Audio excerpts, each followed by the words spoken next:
մենք ունենք նաև դեպքեր ունենք, երբ ջրի տեսուչ կոչվող ինչ-որ մարդիկ գնում են մարդկանց տները,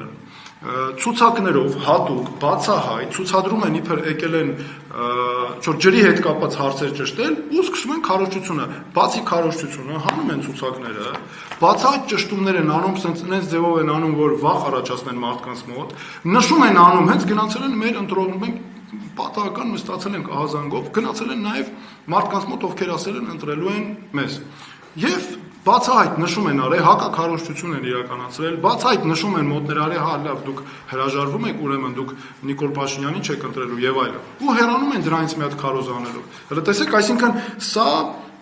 բոլոր ոլորտներում է այսպես։ Եվ սա է խնդիրը, որ այս համակարգի քայքայումը անում է հանուն մեկ կուսակցության ու մեկ անձի։ Սա է, որ մեր երկրում պարտադիր պետք է